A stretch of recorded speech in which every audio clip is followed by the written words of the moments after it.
The bank manager slid a small brass key across the table and quietly said, "Your grandmother made us promise this box would never be opened before your 38th birthday." Why had Grandma waited so long? Why did my parents spend years insisting she had left nothing behind?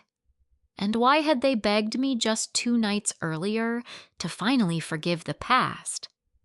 Inside the safety deposit box sat 2 sealed envelopes, a worn leather journal, and a handwritten note that made my hands shake before I even unfolded it.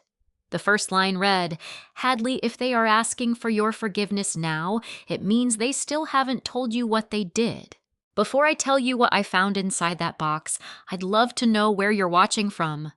Leave your country and your local time in the comments because I'm always amazed to see how many different places these stories reach. And if you enjoy thoughtful stories about family truth and finding the courage to set healthy boundaries, I'd be grateful if you'd subscribe and stay with me for the rest of this journey. For most of my life, I believed my family because I had no reason not to. If someone had asked me 5 years ago whether my parents loved my younger brother Ryan more than me, I would have answered carefully. I would have said they loved us differently. Ryan needed more help. I was more independent. Families aren't perfectly balanced, I would have explained. Parents make difficult decisions. That was the story I told other people. It was also the story I told myself. Looking back now, I can see how easy it is to mistake being dependable for being invisible. I grew up in a quiet suburb outside Minneapolis, where nearly everyone knew my parents. My mother, Margaret Fisher, had been an elementary school principal for almost 30 years. Parents greeted her warmly in grocery stores. Former students still stopped to thank her whenever they recognized her. My father, Daniel Fisher, owned a respected construction company before retiring. He believed in hard work, neat lawns, and never letting neighbors see family problems. Image mattered in our house, not expensive cars or designer clothes. Respectability. We didn't yell where other people could hear us. We didn't discuss finances outside the family. We certainly didn't question our parents in public. Ryan was 3 years younger than me. He had the kind of personality that filled every room before he even spoke. Teachers described him as charismatic. Friends loved him. Even when he made mistakes, people somehow walked away wanting to give him another chance. I was almost the opposite. I liked lists. I balanced my checking account before online banking made it automatic. I color-coded college applications. I actually enjoyed reading instruction manuals. My father used to laugh whenever he caught me organizing something. "You were born 40 years old," he'd joke. Everyone laughed, including me. At the time, I thought it was affectionate. Now I realize those jokes quietly defined my role in the family. Ryan was allowed to be impulsive because Hadley would always be responsible. That expectation became so normal, none of us questioned it. When I turned 16, I started working weekends at a neighborhood bookstore. Not because my parents forced me, because they said learning financial responsibility would prepare me for adulthood. I agreed. I saved nearly every paycheck. When I wanted my first car, I paid half the cost myself. When college applications came around, I spent evenings researching scholarships while Ryan spent weekends planning road trips with friends.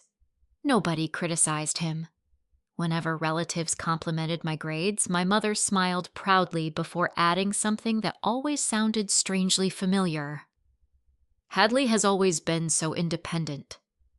At family dinners, the phrase appeared again. "She never asks us for anything." Or, "She's so mature." At first, those words sounded like praise. Eventually, they became explanations, reasons, excuses. When I needed help paying for textbooks, my parents reminded me how capable I was. When Ryan wanted money for another opportunity, somehow the family budget stretched. The differences were never dramatic enough to start an argument. They happened one decision at a time. $100 here, a forgiven loan there, a repaired mistake, a second chance, then a third, then a fourth. Each decision seemed understandable by itself. Only years later did I realize they all pointed in the same direction. The one person who noticed before I did was my grandmother, Eleanor Fisher. Grandma Eleanor wasn't dramatic. She never criticized my parents directly. She rarely offered advice unless someone asked. Instead, she asked questions. Questions that lingered long after the conversation ended. When I was 19 and home from college for Thanksgiving, she found me helping wash dishes after everyone else had wandered into the living room. She dried a plate slowly and asked, "Do you keep copies of important papers?" I looked at her confused. "What kind of papers?" "The ones people say you'll never need." I laughed. "I guess." She smiled without explaining. "Good habit." That was it. No lecture, no warning, just those 2 words. Over the next several years, she continued saying little things that seemed oddly unrelated to whatever we were discussing. When memories disagree, trust records. People often remember what allows them to sleep at night. The truth isn't impatient. At the time, I thought she was simply sharing wisdom that came with age. I even wrote a few of those sayings in a notebook because they sounded thoughtful. I had no idea she was preparing me for something. Every birthday card she mailed contained a handwritten message. Most grandparents wrote things like, "Love always," or "Proud of you." Grandma Eleanor always included the same sentence somewhere inside. "Truth always arrives on its own schedule." Exactly those 7 words, every single year. It became almost a family joke. Ryan once rolled his eyes after seeing another birthday card. "There she goes again with the mystery fortune cookie quotes." Everyone laughed. Grandma smiled, but never defended herself. She simply folded the card envelope and asked Ryan how his newest business idea was going. Years passed. I finished college, built a career in healthcare compliance, moved into my own apartment in Minneapolis. Ryan bounced from one business venture to another: landscaping, an online sporting goods store, a craft brewery investment, a food truck. Some lasted months, some lasted weeks. Whenever one failed, my parents looked tired but strangely optimistic. "He just needs the right opportunity," Dad would say. "Success comes at different times for different people," Mom would add. I accepted those explanations because families help each other. At least that's what I believed. Then Grandma Eleanor died. She was 86.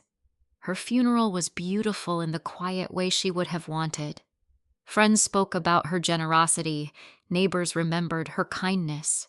Charles Bennett, the attorney who had known our family for decades, attended, but kept mostly to himself. Afterward, everyone gathered at my parents' house. Eventually, someone asked the question every family asks after a funeral. "So, how is the estate being handled?" My father answered before anyone else could. "There really isn't much." Mom nodded. Most of her savings were gone after healthcare expenses. Ryan sighed sympathetically. "It's sad how quickly everything disappears." Nobody challenged them. Why would we? Grandma had lived alone for years. Medical care is expensive. The explanation sounded completely reasonable. A few weeks later, Charles Bennett called all of us for the formal estate meeting. The paperwork was surprisingly simple. Grandma's house had already been sold according to her wishes. Personal belongings were distributed exactly as outlined. There were family photographs, furniture, jewelry with mostly sentimental value, small charitable gifts. Nothing extraordinary, no dramatic inheritance, no hidden fortune, no conflict. When the meeting ended, Charles gathered his papers and simply said, "Mrs. Fisher planned carefully." I assumed he meant she had organized her affairs well. Now I know he meant something entirely different. Life moved on. Or at least I thought it did. Years later, While cleaning old boxes after moving apartments, I found every birthday card Grandma had ever sent me. I smiled, reading her familiar handwriting. Then something slipped from inside one envelope and landed on the floor. It wasn't another card. It was a tiny folded piece of paper I had never noticed before. Written in blue ink were only 2 lines. "When the time comes, don't forget the downtown bank." And beneath that, "Truth always arrives on its own schedule." I stared at the note for several minutes. I couldn't remember ever reading it before. Maybe it had been tucked inside another page. Maybe I had overlooked it years earlier. I almost called my mother to ask what Grandma had meant. Instead, I folded the paper and slipped it into my desk drawer. At the time, it felt like nothing more than another one of Grandma Eleanor's peculiar little reminders. I had no way of knowing that the envelope still waiting inside the safety deposit box contained instructions that would force me to question nearly every memory I had trusted. I didn't tell anyone about the note. Not my parents. Not Ryan. Not even my closest friend. That decision surprised me because I'd never been secretive by nature. I believed difficult conversations were usually better than silent assumptions. But something about Grandma Eleanor's handwriting made me hesitate. She hadn't written, "Ask your parents." She hadn't written, "Talk to Charles." She hadn't even explained what the downtown bank had to do with anything. She had simply trusted that when the time came, I would know what to do. So I started doing what my career had trained me to do every day. I stopped relying on memories. I started gathering records. Working in healthcare compliance had taught me one lesson that applied far beyond hospitals. People rarely tell identical stories years later. Documents usually do. Our department handled internal investigations whenever billing irregularities, contract disputes, or regulatory concerns surfaced. I wasn't an attorney or an auditor, but my job required building timelines from thousands of ordinary records. Emails, invoices, meeting notes, policies, bank confirmations. Individually, they meant very little. Together, they told the truth. I decided to approach my own family the same way, not because I expected to uncover a crime, because I wanted to understand why Grandma had hidden a message inside a birthday card. My first stop was the Hennepin County Probate Court. The clerk behind the counter was patient after I explained that I wanted copies of my grandmother Eleanor Fisher's probate filings. "Family research?" she asked. "In a way," she smiled. "We get that answer a lot." An hour later, I left carrying a neatly organized packet. At first glance, everything looked exactly as I remembered. The estate had been opened shortly after Grandma's death. Creditors had been notified. Taxes had been paid. Assets had been distributed. The case had closed without objections. Nothing unusual. I almost felt embarrassed. Maybe I had let one mysterious note send me chasing shadows. That evening, I spread every page across my dining room table. Old habits took over. Yellow sticky notes, colored tabs, legal pad, timeline. I highlighted every date, every signature, every financial figure. Everything matched. Until it didn't. The inventory listed Grandma's checking account, savings account, home, vehicle, investment account, personal property, jewelry, household items. But one line caught my attention. The inventory assigned a total value to her financial assets. When I added the listed account balances together, the numbers came up short. Not dramatically, just enough to make me pause. I checked again, then a third time. Still short. It wasn't thousands of dollars. It wasn't hundreds of thousands. It was simply missing. A figure existed in the summary that didn't fully match the itemized list beneath it. Most people would never notice. Compliance officers notice. I assumed it was probably a clerical adjustment. Interest earned, closing costs, Something perfectly ordinary. Still, I wrote one sentence on my legal pad. Verify source of discrepancy. The next morning, I called Charles Bennett. He answered himself. "Hadley," he said warmly. "It's been too long." "It has." We talked politely for several minutes before I finally mentioned Grandma's estate. "I've been reviewing the probate records." A brief silence followed. "May I ask why?" "I found something Grandma left me." "I see." His tone changed, not nervous, but careful. "I noticed a small difference in one of the asset summaries." Charles didn't answer immediately. Instead, he asked a question. "Did you obtain those records yourself?" "Yes."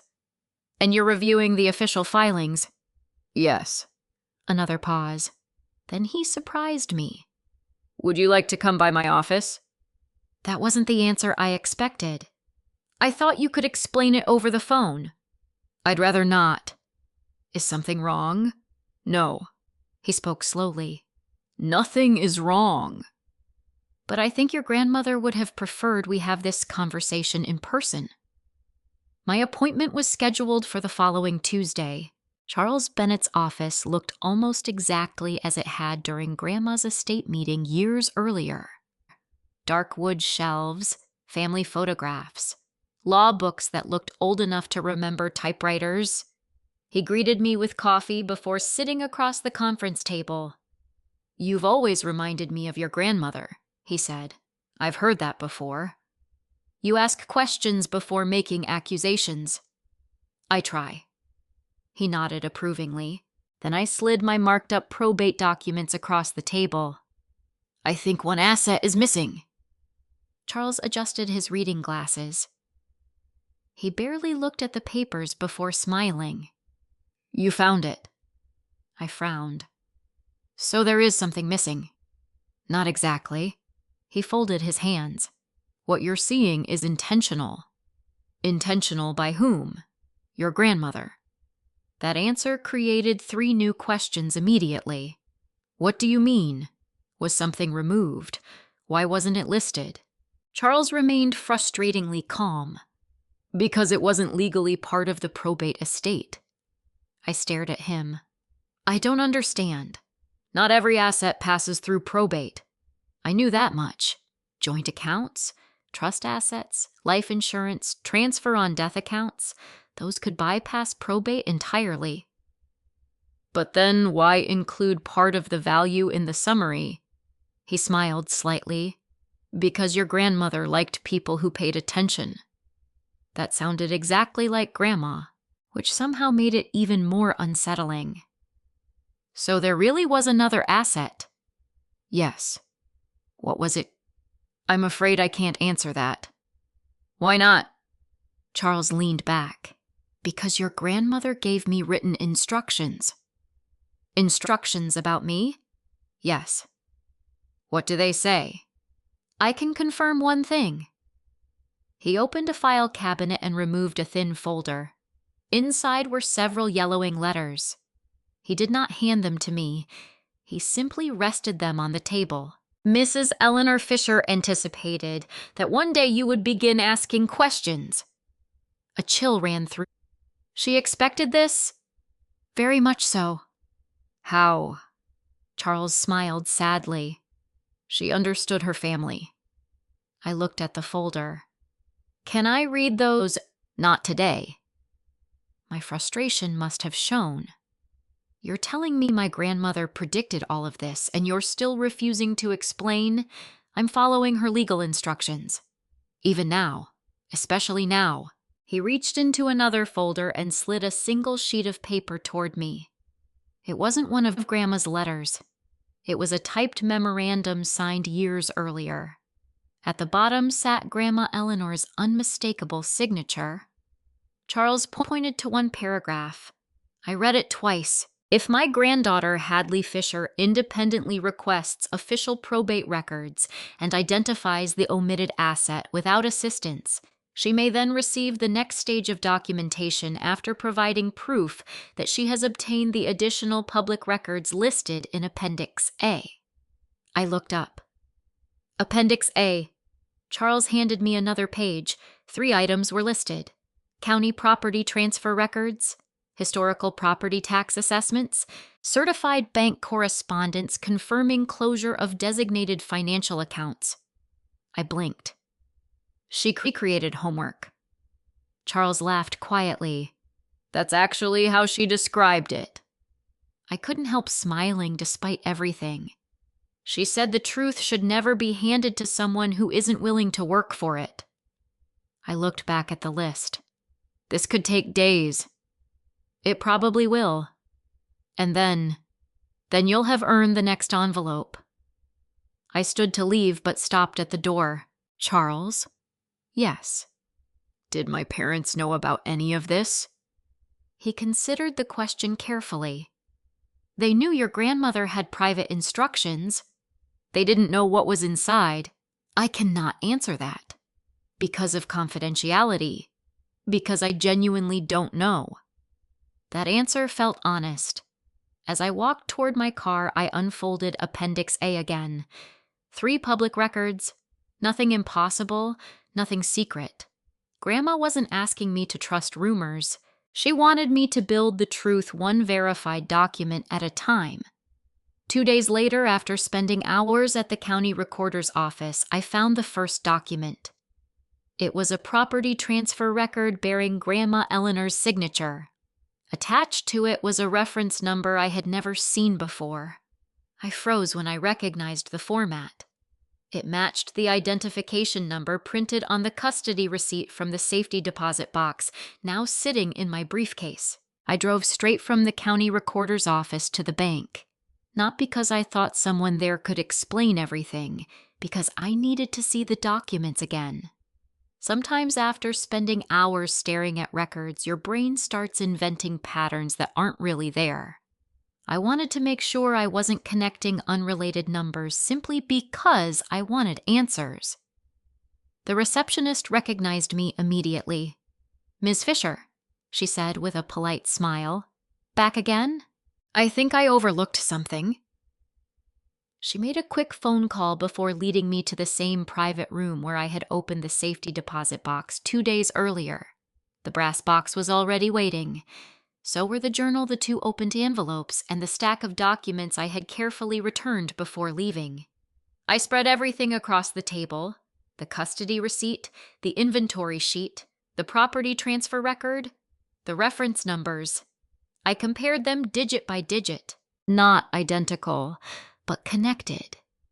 The property document referenced a secure storage authorization filed on the same day. The storage authorization carried the exact registration prefix as the safety deposit box.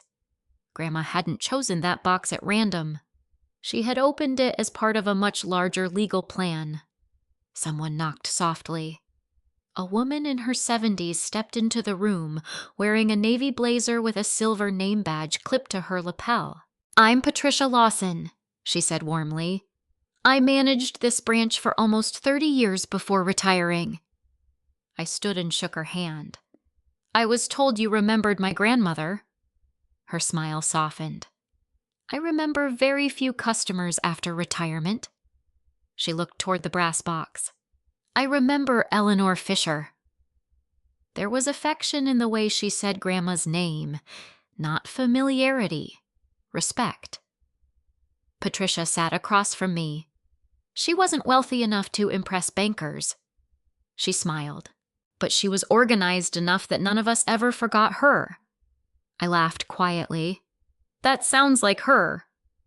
"It does." Patricia folded her hands. "Charles Bennett called yesterday." "I thought he might." "He asked whether I'd be willing to explain the banking procedures your grandmother established." "What kind of procedures?" "The unusual kind." She reached into a folder she had brought with her. Inside were photocopies of decades-old authorization forms. Every few years, Grandma had renewed the rental agreement for the safety deposit box. Nothing unusual about that, but attached to every renewal was another document: special instructions. Patricia slid the oldest copy toward me. It had been signed 26 years earlier. The handwriting was unmistakably Grandma Eleanor's. She had written that no family member, not even someone listed in her will, should receive access before the conditions were met. The language was surprisingly detailed. Only Hadley Fisher may receive unrestricted access upon reaching the age specified in my accompanying instructions, and after satisfying the legal conditions delivered through my attorney. I read it twice, then a third time. I was 12 when she signed this. Patricia nodded. Yes. She had already decided. Apparently. I leaned back. I don't understand why. Patricia didn't answer immediately. Instead, she pointed toward another document. Read the renewal dates. I lined them up in order. Every year, every single year, even after selling her house and moving into assisted living. Even after her arthritis became so severe she could barely write. She never missed one. She came in herself, I asked, when she could. And later, I visited her care facility for signatures. You went there, Patricia smiled. It wasn't common. But Eleanor insisted. I looked at the stack. So she never considered closing the box? Never. Patricia became quiet. Actually, she hesitated. There was one conversation I've remembered all these years. What happened? She asked me something unusual. What? Patricia looked directly at me. She asked whether safety deposit boxes protected documents from people's memories. I frowned. What did you tell her? I said they protected documents from loss. And I also told her that papers can't stop people from lying. Patricia smiled sadly. Your grandmother said no, but they can stop lies from becoming history. For a long moment, neither of us spoke. That sentence settled somewhere deep inside me. No, but they can stop lies from becoming history. It sounded exactly like something Grandma would say. Measured, practical, almost gentle, yet impossible to misunderstand. Patricia handed me another photocopy. This one always stayed with me. It was a typed instruction signed only 5 years before Grandma died. If my granddaughter reaches this point, she has already proven she values evidence over emotion. Allow her to continue. No dramatic language, no accusations, just confidence. She had believed I would eventually find my way here. That realization felt strangely comforting. Not because she had predicted conflict, because she had believed I could handle it. Did she ever tell you what was inside the box? I asked. Patricia shook her head. Never. Weren't you curious? Of course. But curiosity isn't permission. That answer made me smile. Grandma would have liked her. Just before Patricia left, she paused at the doorway. There is one more thing. I looked up. The last time I saw Eleanor, her expression softened. She wasn't worried about money. She was worried about memory. I frowned. What do you mean? Patricia repeated Grandma's words almost perfectly. Money disappears, houses are sold, jewelry gets divided, but if enough people repeat the same story long enough eventually, the truth becomes the strange version. The room suddenly felt much quieter. After Patricia left, I sat alone for several minutes. Then I reached for the leather journal. Until then, I had been almost afraid to open it. Not because I expected something shocking, because once I did, there would be no going back. The cover was cracked from age. Grandma's initials, EF, had been embossed in fading gold. Inside the front cover was a simple note.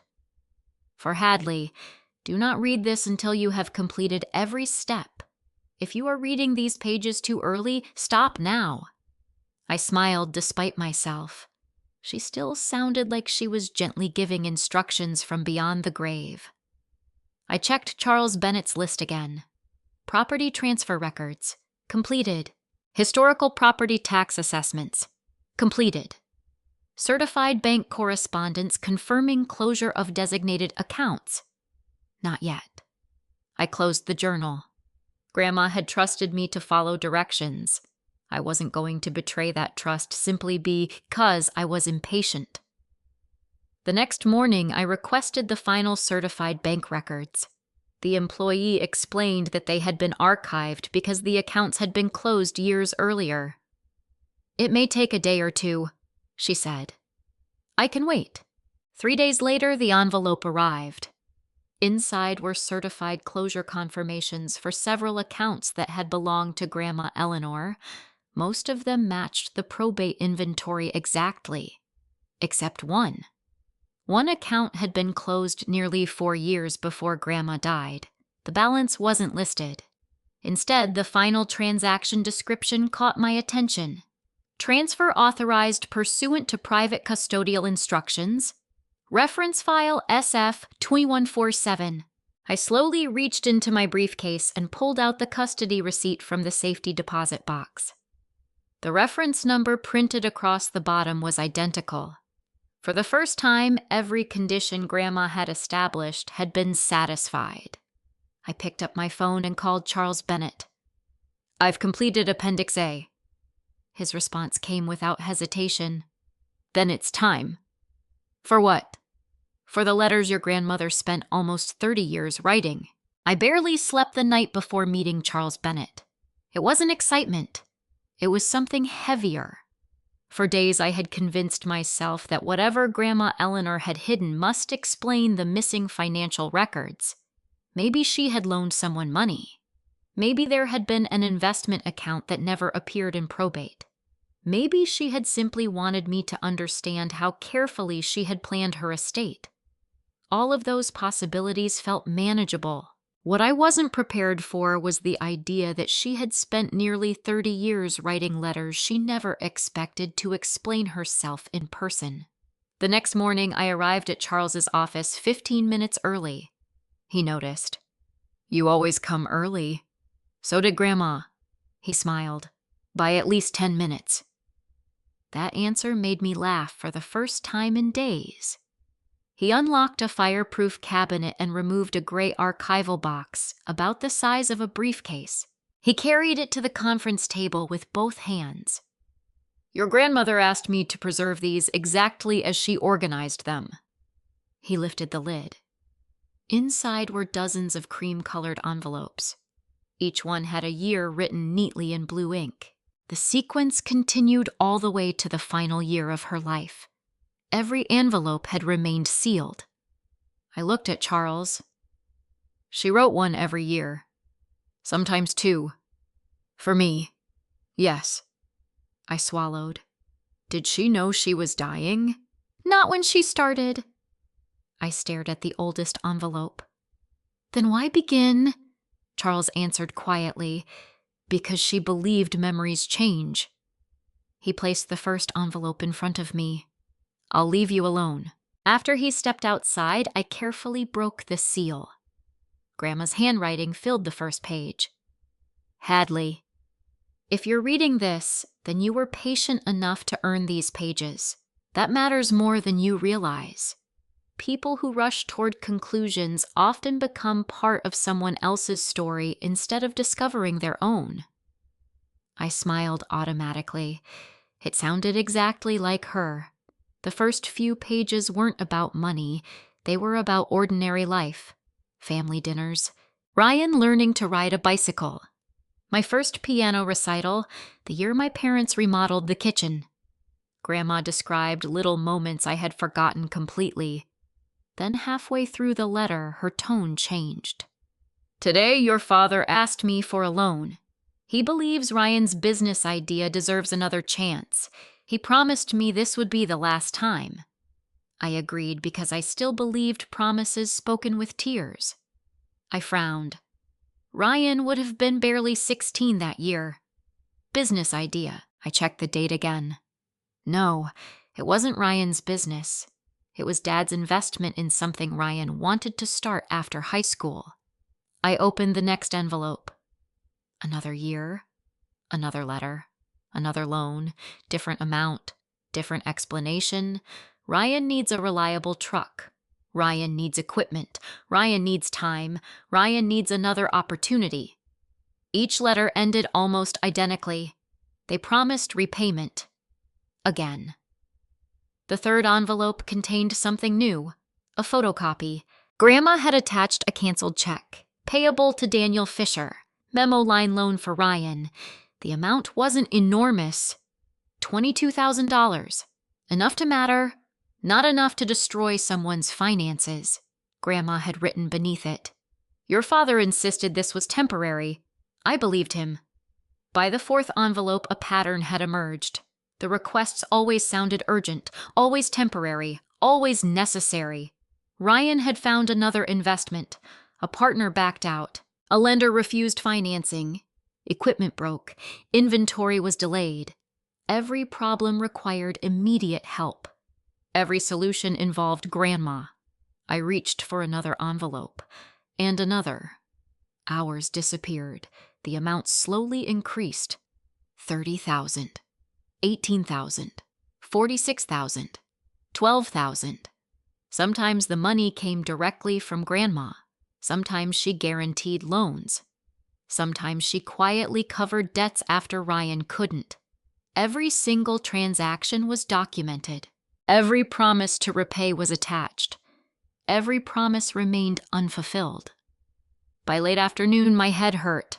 Not because of the money, because of what I wasn't seeing. There wasn't a single bitter sentence anywhere. Grandma never called Ryan selfish, never described my parents as dishonest. She simply wrote facts, dates, amounts, conversations. Then she attached evidence, receipts, canceled checks, signed acknowledgments, bank confirmations. It read less like a diary and more like the work of someone preparing an audit. I finally understood why she admired records so much. They didn't exaggerate. They didn't forget. They simply remained. Charles returned carrying fresh coffee. How are you doing? I paused. I think she expected nobody would believe her without proof. He nodded slowly. That was one of her greatest fears. I looked up. Did she ever try confronting my parents? Many times. What happened?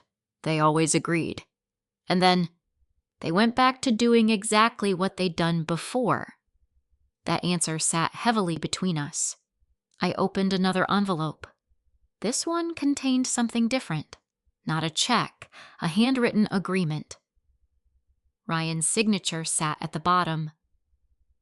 He acknowledged receiving financial assistance from Grandma Eleanor. He promised full repayment within 36 months. The date caught my attention. Ryan had been 25, old enough to understand contracts, old enough to keep promises, old enough to know exactly what he was signing. The next page contained Grandma's note. He hugged me after signing this. He cried. I believed today would be the beginning of his honesty. I hope I am right.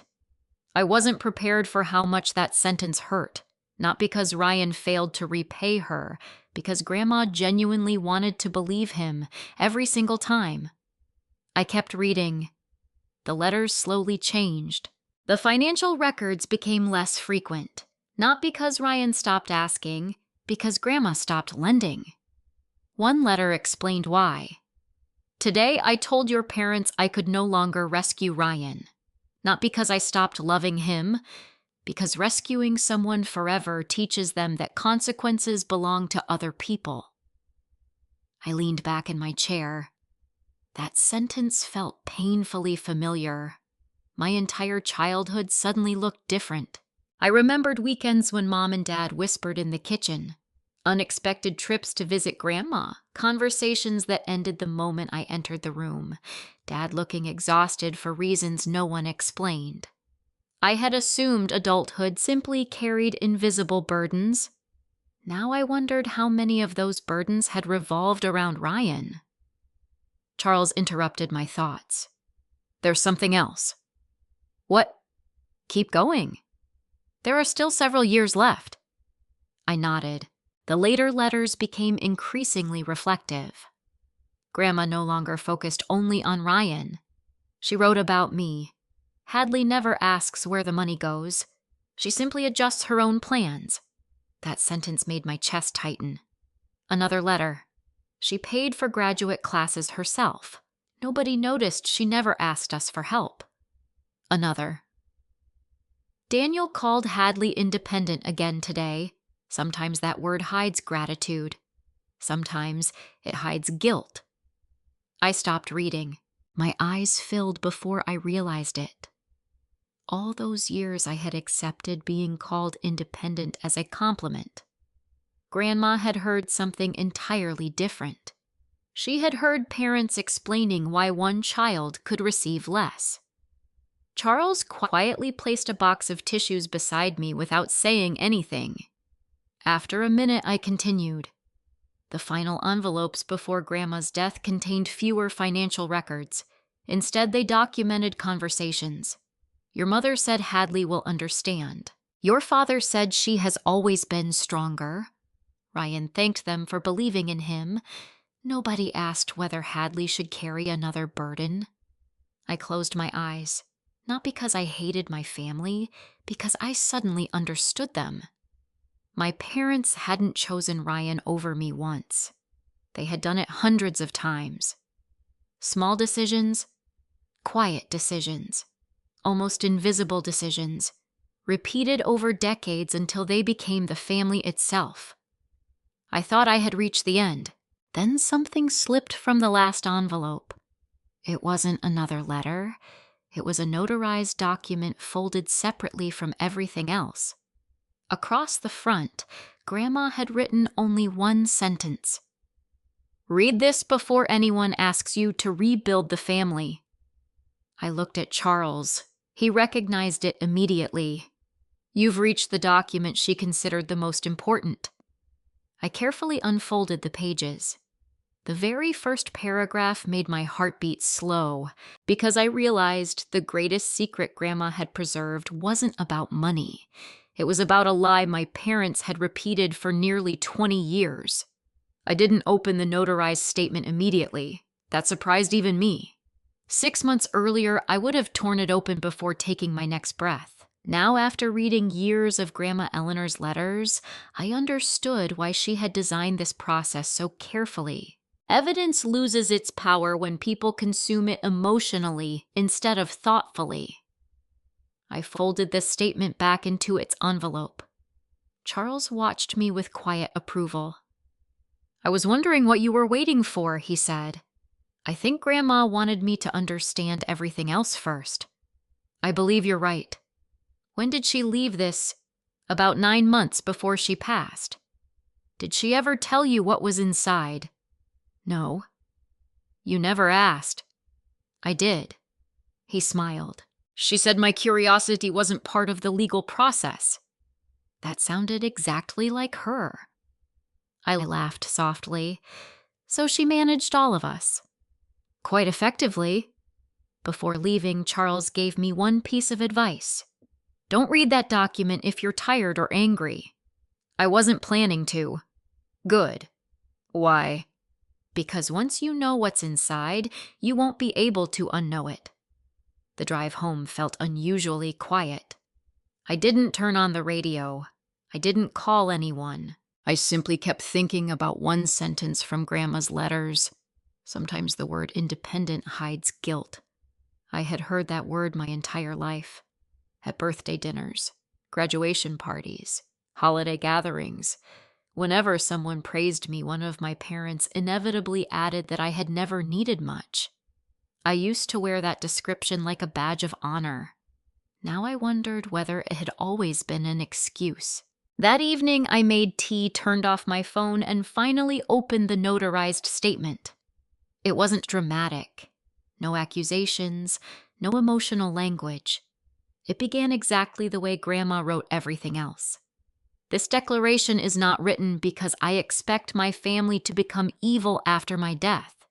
It is written because good people sometimes repeat the same lie until they sincerely believe it. I read that sentence 3 times. She wasn't describing monsters. She was describing ordinary people, people capable of convincing themselves that painful decisions had been necessary. The next paragraphs explained why she had documented everything. After years of rescuing Ryan financially, she had realized something disturbing. Each time another debt was quietly paid, the story changed. Ryan hadn't been irresponsible. He had simply been unlucky. The loan hadn't been a loan. It had been a gift. The money hadn't come from Grandma. It had somehow worked itself out. Memory was slowly rewriting reality. Grandma refused to let that happen. Then I reached the sentence that stopped me cold. If they ever ask you to forgive them before they tell you exactly what they did, they are asking for peace, not honesty. I lowered the papers. I immediately thought about the dinner 2 nights earlier, my mother reaching across the table, my father sighing heavily, Ryan staring at his plate. Can't we just move forward? We've all made mistakes. Families have to forgive. Not one of them had explained what they wanted forgiveness for. They simply assumed I would agree. The realization made my stomach tighten.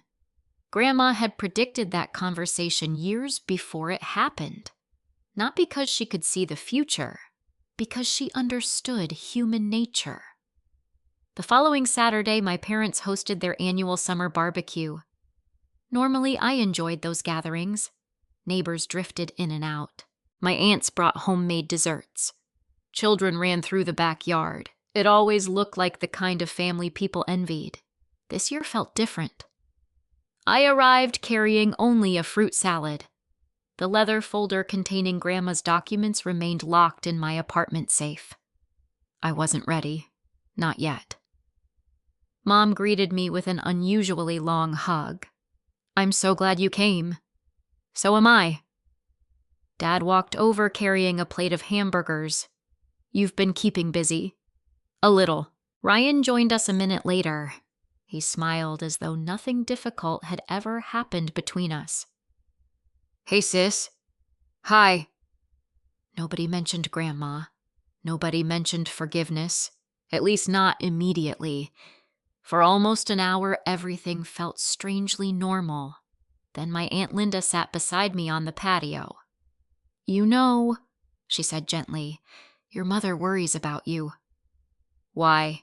"She thinks you've been distant." "I've just been busy." Linda nodded sympathetically. "Well, after everything that's happened." I looked at her. What exactly has happened? She seemed surprised by the question. "You know," she hesitated, "all the tension after your grandmother passed." "What tension?" She frowned slightly. "I thought everyone explained it." "Explained what?" Linda shifted uncomfortably. "Never mind." "No." I smiled politely. "I'm genuinely asking." She lowered her voice. "Your grandmother was heartbroken that she couldn't help everyone equally." I felt my pulse quicken. "Who told you that?" "Oh." She glanced toward the kitchen. "Your parents."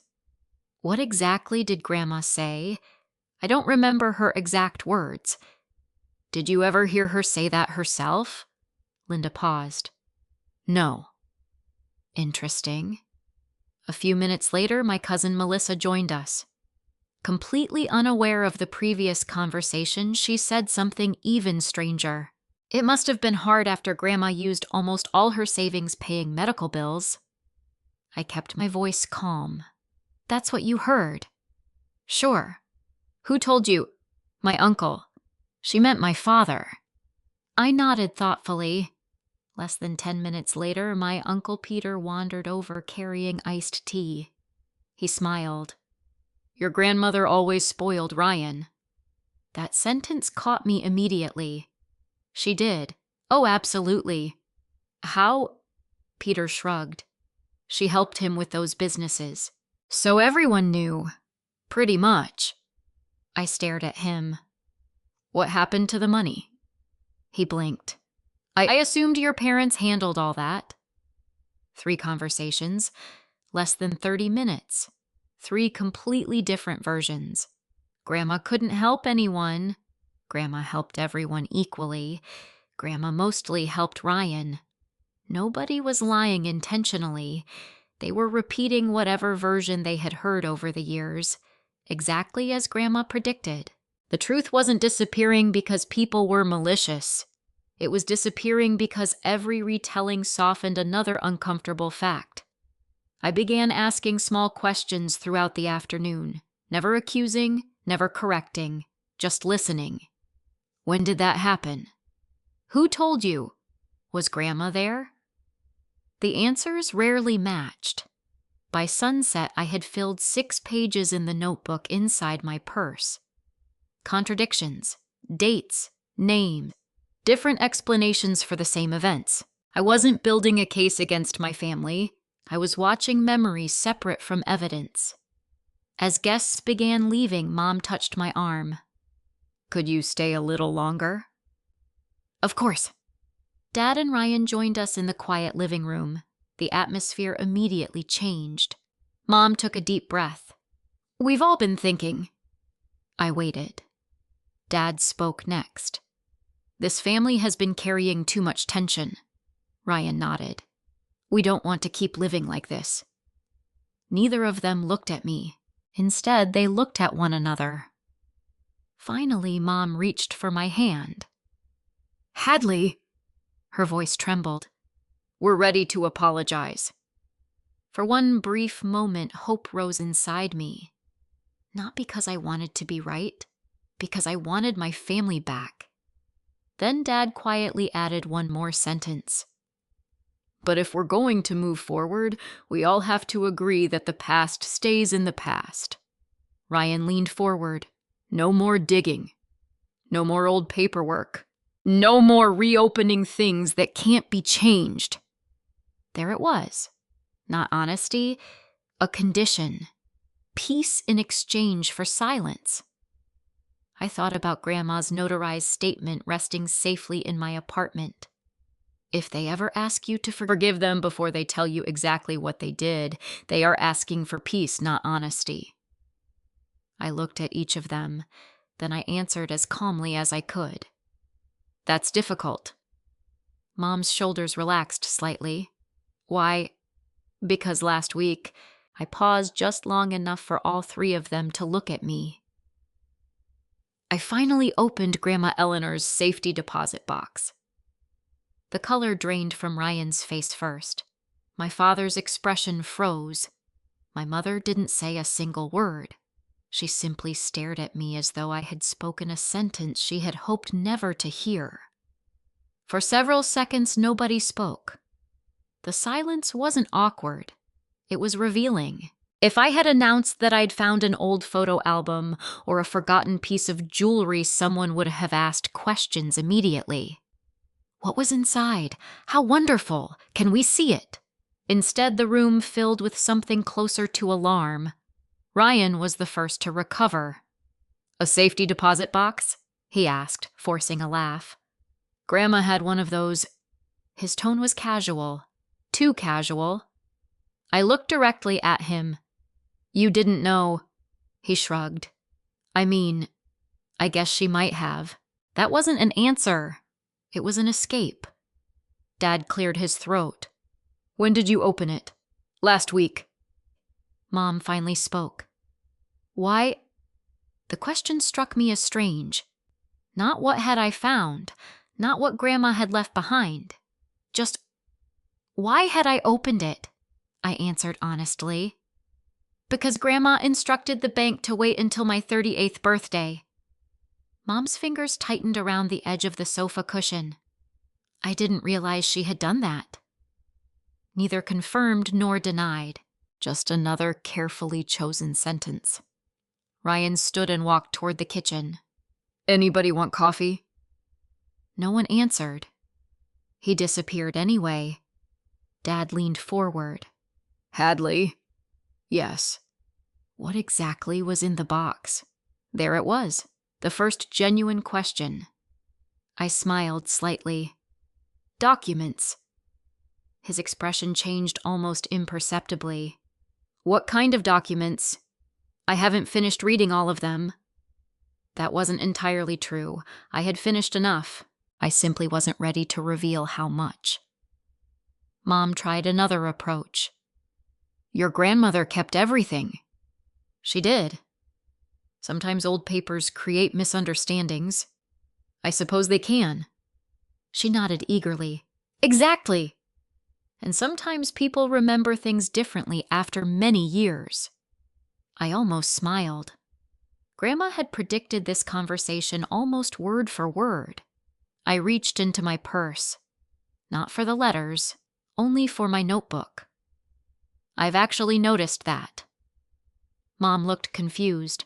What do you mean I spent today listening? Listening? I asked relatives what they remembered about Grandma. Dad frowned. Why would you do that? I was curious.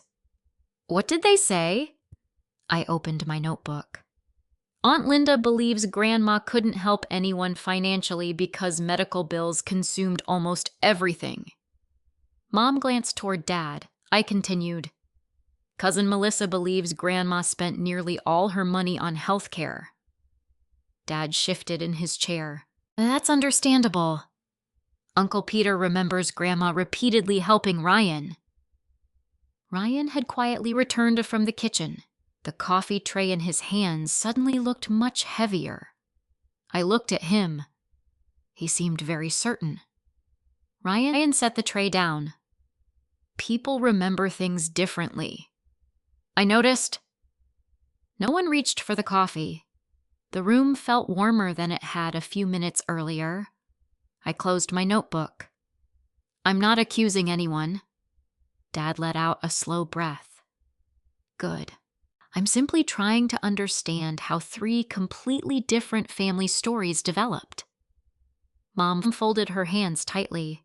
Memory is complicated. It is.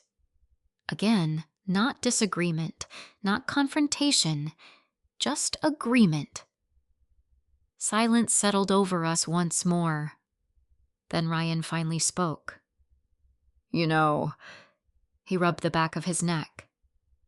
Grandma helped me a few times. I looked at him carefully. A few small things.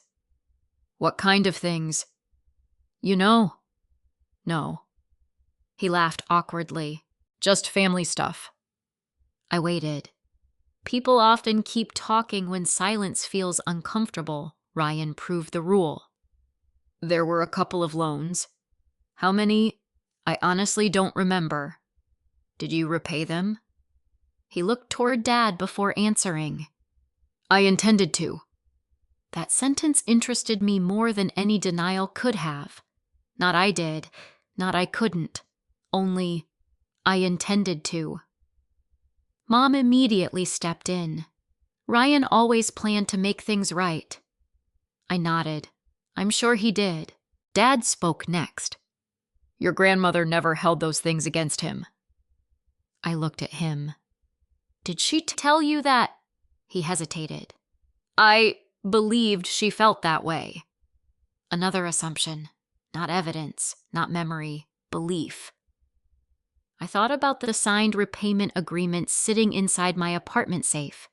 The promises, the dates, the letters written after each broken commitment. Grandma had never written a single angry sentence, but she had documented every missed payment, every extension, every excuse. She hadn't held hatred. She had held records. Ryan finally sat back down. I've made mistakes. I know. But everyone here has. I agree. So why keep digging? There it was again. The word. Digging. As though searching for facts somehow damaged the truth. I answered carefully. I'm not digging. Then what are you doing? I'm reading what Grandma chose to preserve. He looked genuinely frustrated. Why?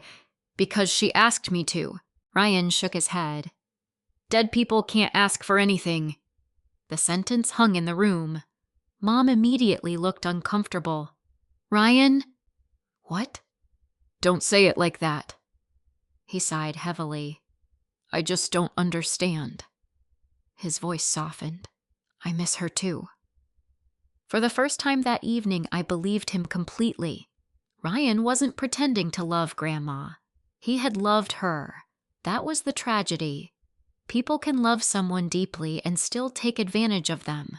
Those truths aren't mutually exclusive. Dad stood and walked toward the living room window. When your grandmother got older, he spoke without turning around. She worried. About what? He remained silent for several seconds. About all of us. I waited. She thought the family might fall apart. I considered that. I think she was right. He slowly turned around. No. He shook his head. Families survive because people choose forgiveness. I looked directly at him. I think families survive because people choose honesty. Neither of us spoke after that. Eventually, Mom suggested dessert. Nobody wanted any. The evening ended politely, too politely. Dad hugged me. Mom kissed my cheek. Ryan forced another smile. As I walked toward my car, Mom hurried outside behind me. Hadley! I turned. She looked around to make sure no one else could hear. Can we talk? We've been talking. I mean privately. We're already private. She lowered her voice. I need to ask you something. What is it? Have you shown those papers to anyone? There it was. The question she had wanted to ask all evening.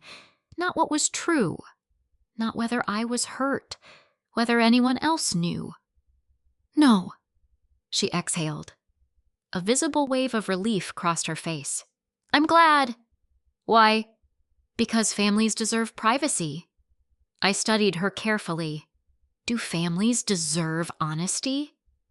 Her eyes filled with tears. They deserve both. I agree. She reached for my hand. You've always been the reasonable one. Another familiar sentence, another role. The dependable daughter, the one expected to absorb discomfort so everyone else could remain comfortable. This time I didn't accept it. I've been reasonable my entire life. You have. And now I'm going to be thorough. She stared at me. I don't know what that means. I think you do. I got into my car before either of us could say anything else. When I arrived home, there was an email waiting in my inbox. The sender was Charles Bennett. The subject line read, Additional family correspondence located. The message itself contained only one sentence. Hadley, while reviewing Eleanor's archived files this afternoon, I discovered a packet neither of us knew existed. I believe you'll want to see it before making any decisions about your parents or Ryan. I read the email twice, then a third time. If Charles hadn't known the packet existed, neither had I, which meant Grandma Eleanor had managed to leave behind one final piece of evidence that even her own attorney hadn't expected to find. I was standing in Charles Bennett's office less than 24 hours later. He looked as unsettled as I felt. That alone told me this wasn't routine.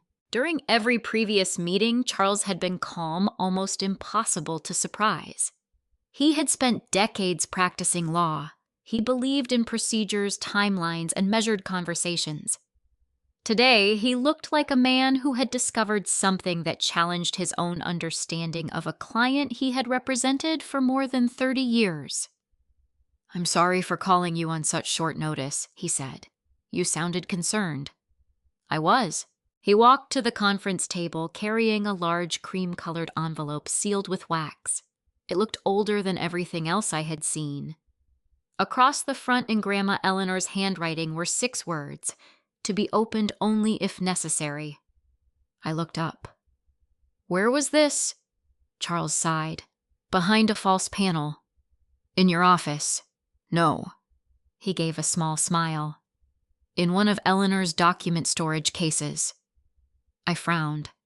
I thought we'd already gone through everything. So did I. He carefully sat down.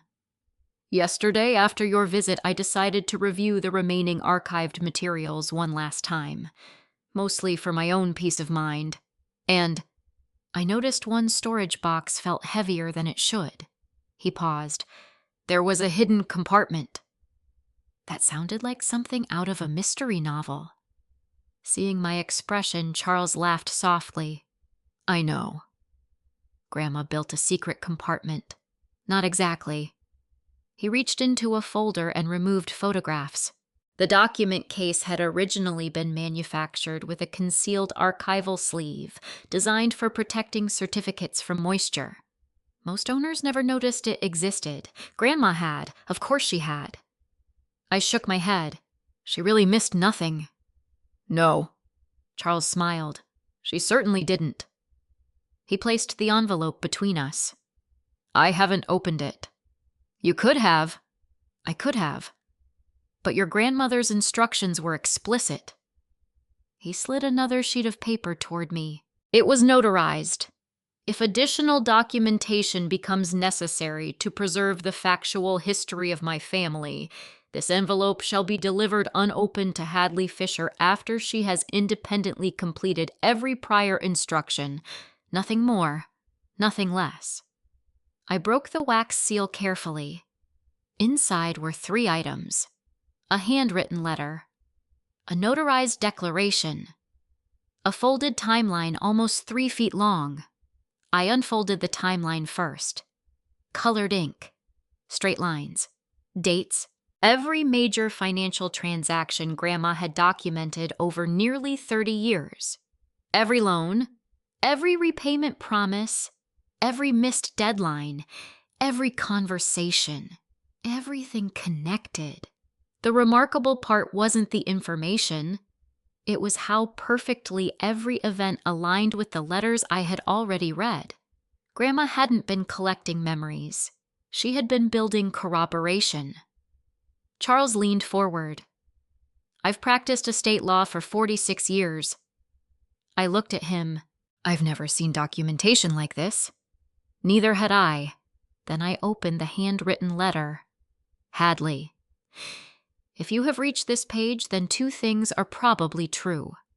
First, someone has already asked you to forgive before offering complete honesty. Second, you have remained patient enough to separate facts from emotions.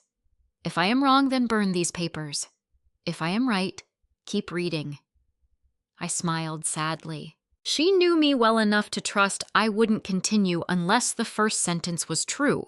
It was. The letter continued. People often believe families collapse because of one terrible decision. In my experience, they usually collapse because of 1,000 comfortable compromises. Each compromise seems harmless. Each silence seems kind. Each excuse sounds temporary, until eventually no one remembers where honesty ended. I stopped reading for a moment. Charles remained silent. He understood this wasn't simply information. It was Grandma speaking to me one final time. I continued. I do not blame your parents for loving Ryan. Parents naturally wish to protect struggling children. I blame them only for asking someone else to quietly carry the cost without telling her the truth. I closed my eyes. There it was. Not condemnation, precision. Grandma never accused my parents of loving Ryan too much. She accused them of expecting me to absorb the consequences without informed consent. The distinction mattered. It changed everything. Charles finally spoke. Your grandmother loved all of you. I know. I've never doubted that. Neither have I. He nodded. That's why these letters have always felt so unusual. They're not revenge. No. They're accountability. Exactly. That was the word I had been searching for. Accountability. Not punishment, not humiliation. Not exposing people for the sake of winning. Simply refusing to allow history to be rewritten. I unfolded the notarized declaration. Unlike the personal letters, this document read almost like sworn testimony. It summarized everything Grandma believed had happened. Every financial rescue, every promise, every conversation in which my parents reassured her that Ryan would eventually repay his obligations. Every later conversation where those same promises quietly disappeared from family memory. Then came the paragraph that changed my understanding completely. If Hadley chooses never to confront anyone, after reading this, I will respect that choice. If she chooses to forgive, I will respect that choice. If she chooses distance, I will respect that choice. I ask only one thing. May no reconciliation ever require her to pretend the documented truth did not occur. My eyes blurred, not because Grandma had told me what to do, because she hadn't. She had spent decades preparing evidence. Then she left the decision entirely to me. That trust felt heavier than any inheritance. Charles quietly broke the silence. Have you decided? About what? Whether you'll confront them. I looked down at the documents again. I don't want revenge. I didn't think you did. I don't even want an apology anymore. He tilted his head. What do you want? The answer came more easily than I expected. I want one honest conversation. And if they refuse, I thought for a long moment. Then at least I'll know I gave them the opportunity Grandma hoped they would eventually choose. Charlie smiled. I believe she'd be proud of that. Before leaving, he handed me certified copies of everything. Keep the originals, I asked. These belong in secure storage. I nodded. So the originals stay protected, as Eleanor intended. When I reached the parking lot, I sat in my car without starting the engine. The afternoon sun reflected across the windshield. People walked past, carrying coffee, talking on phones, laughing about ordinary things. Life outside continued exactly as before. Mine had quietly shifted. I wasn't carrying evidence anymore. I was carrying responsibility. Not responsibility for fixing my family. Not responsibility for healing them. Responsibility for deciding whether truth still had a place in our relationships. That evening, I called my parents. Mom answered. Hi, sweetheart. Hi. My voice remained calm. I'd like all of us to meet. She hesitated. Everyone? Yes. You mean Ryan, too? I do. When? This Saturday. There was a long pause. Finally, she asked the question I had expected. Is this about your grandmother? I looked at the certified copies spread across my dining table. Yes. Another silence. Then she answered quietly, We'll be there. After hanging up, I placed every document into a leather portfolio in exact chronological order. No dramatic speeches, no surprises, just evidence. If my family truly wanted reconciliation, they would finally have the chance to build it on honesty instead of memory. Saturday arrived with the kind of clear Minnesota sky that usually made everything feel hopeful. It reminded me of childhood soccer games, neighborhood cookouts, and family birthdays. Funny how the same weather could belong to completely different memories. I reached Charles Bennett's office 20 minutes early. Not because I wanted extra time to prepare, because I wanted a few quiet minutes before everyone else arrived. The leather portfolio rested on the conference table in front of me.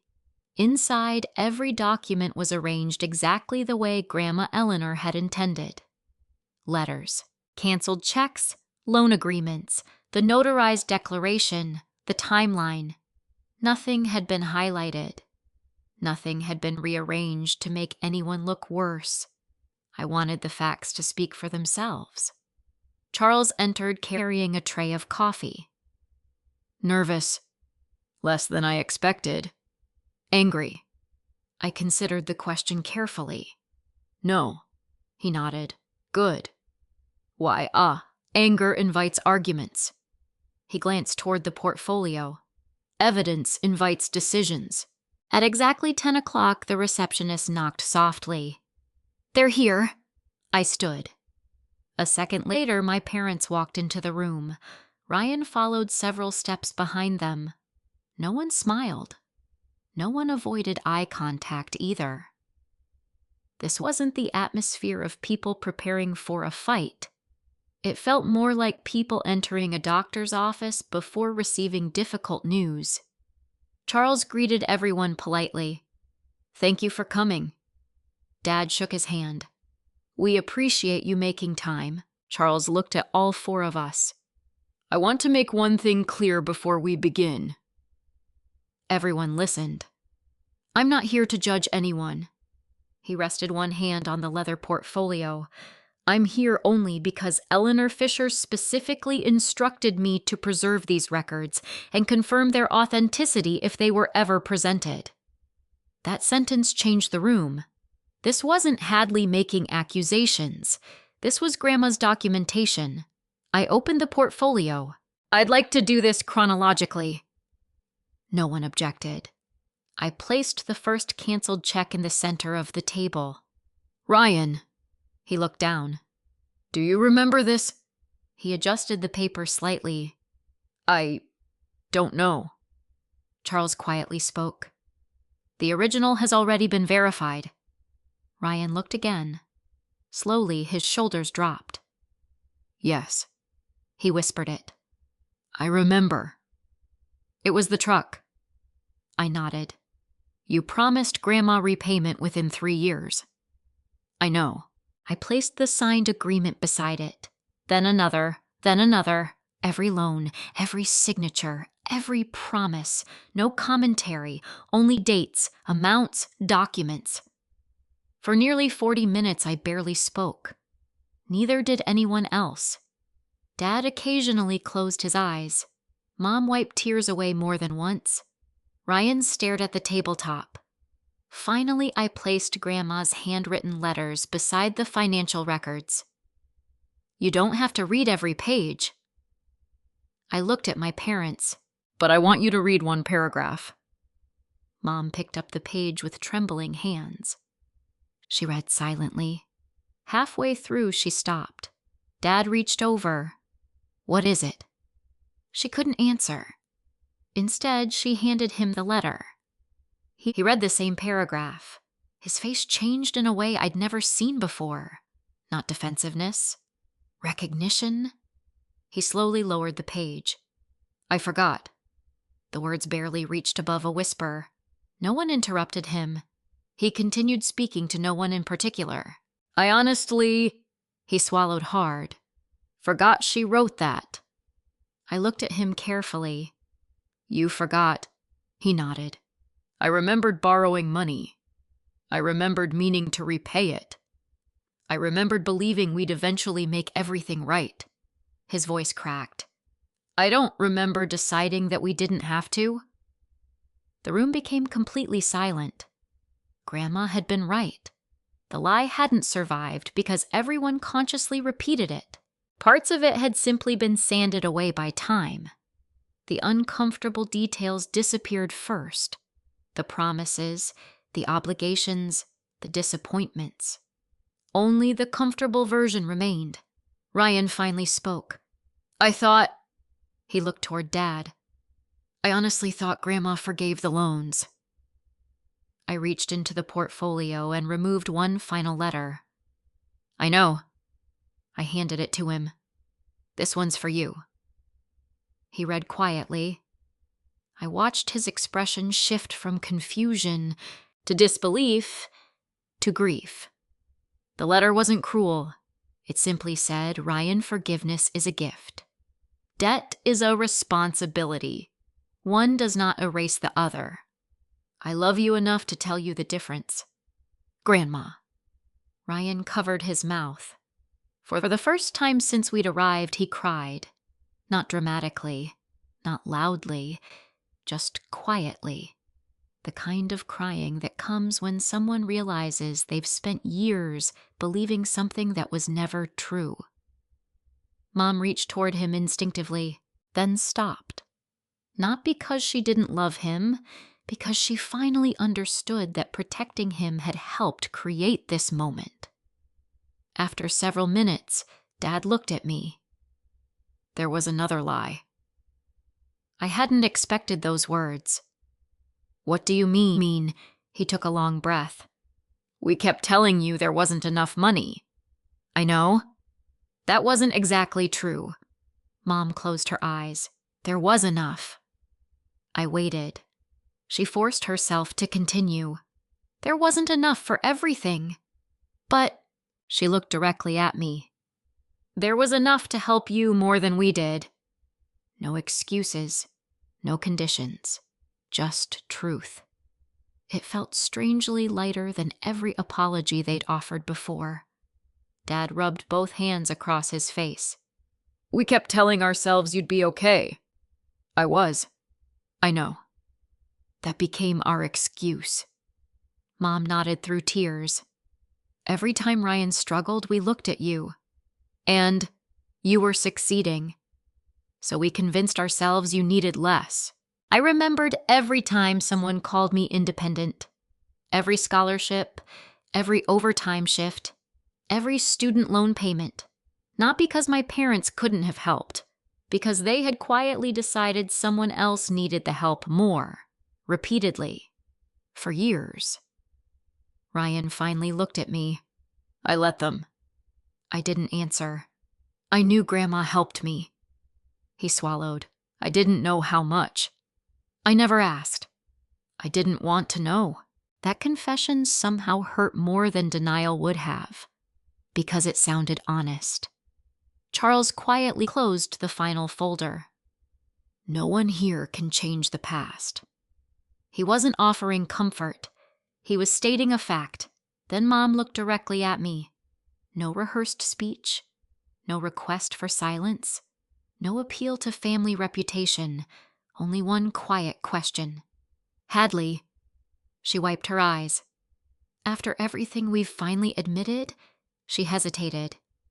Can you forgive us now? No one else spoke.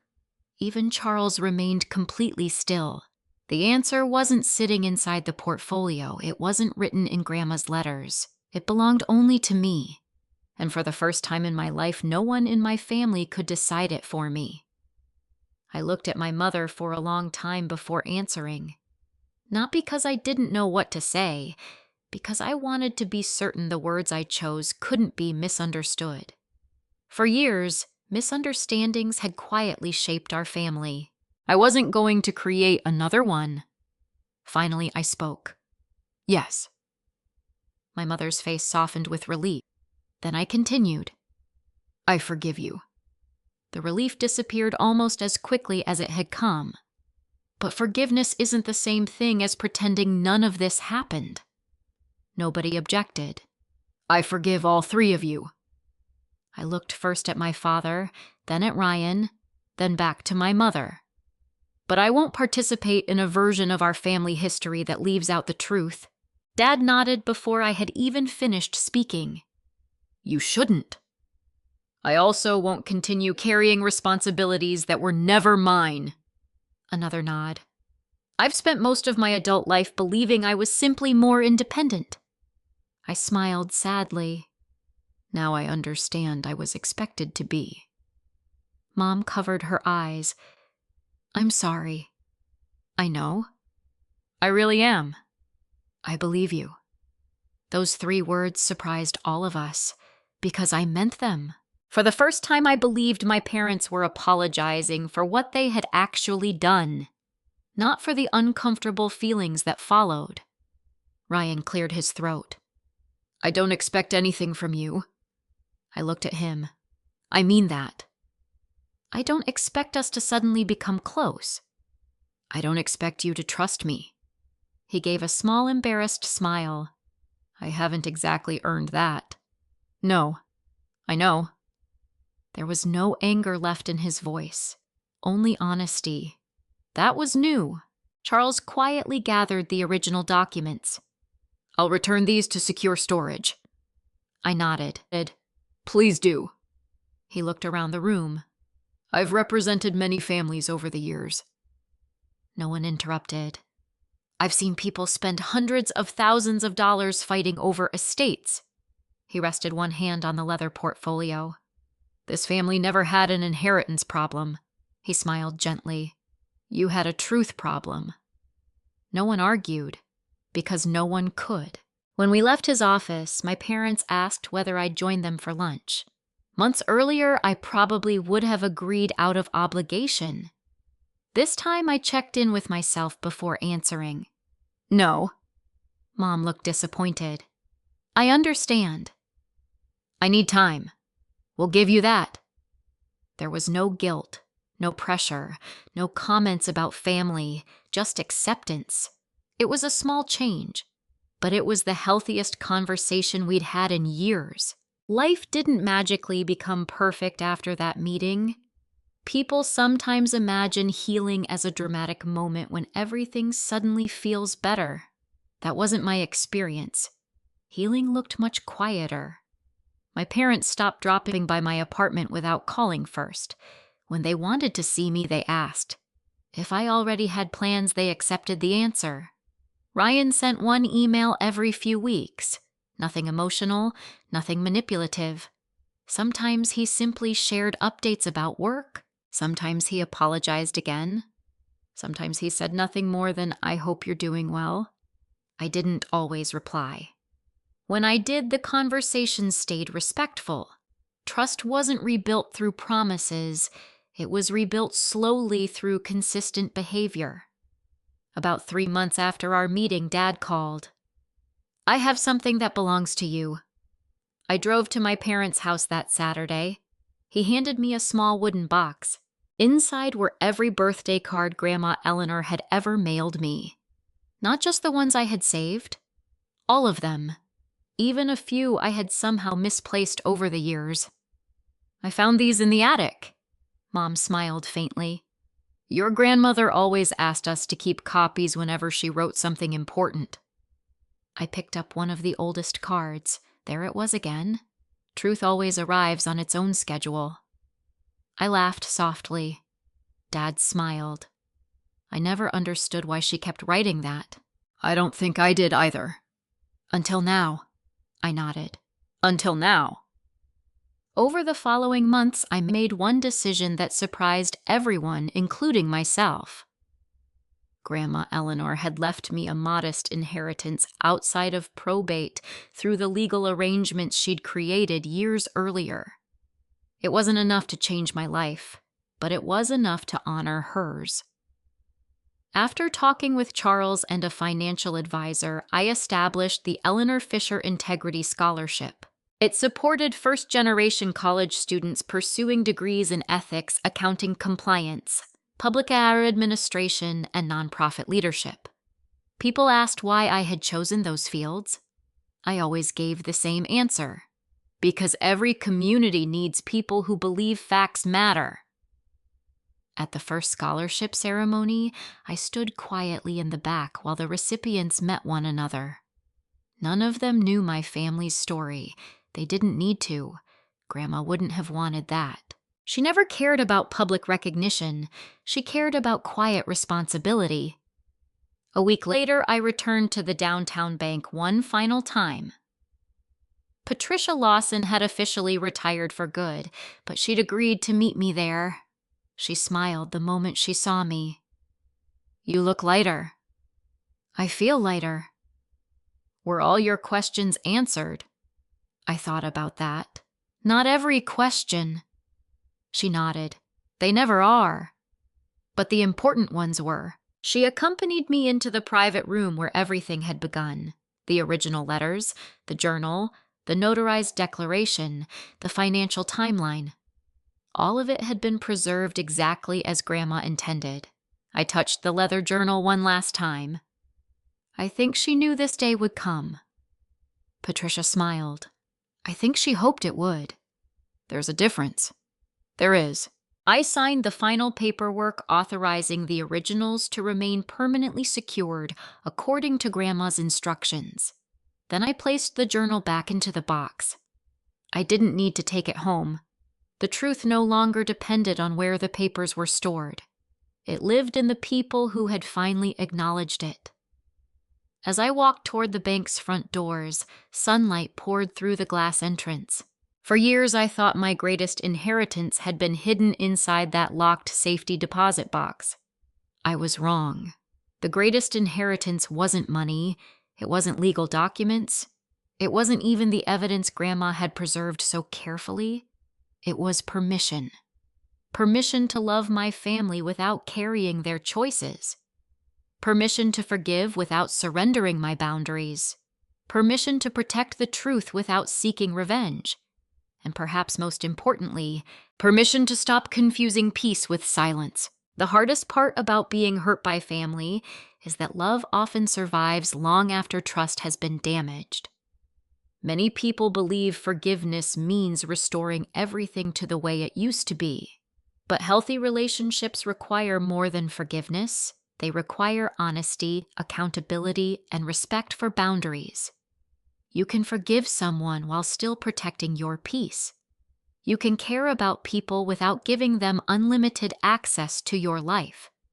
Choosing distance isn't revenge. Sometimes it's simply the healthiest expression of self-respect. If you've ever been placed in the role of the strong one, the responsible one, or the person expected to quietly carry everyone else's burdens, I hope Hadley's story reminds you that your needs matter too. Truth may arrive later than we want, but when it does, it gives us the freedom to make better choices than those who came before us. I'd love to hear your thoughts. Have you ever had to forgive someone without rebuilding the relationship exactly as it was? Share your experience or perspective in the comments. Your story may encourage someone else who feels alone, and if stories like this remind you that healthy boundaries and quiet courage matter, I'd love for you to subscribe and join us for more journeys of resilience, justice, and healing. This is a fictional story created for entertainment, education, and reflection.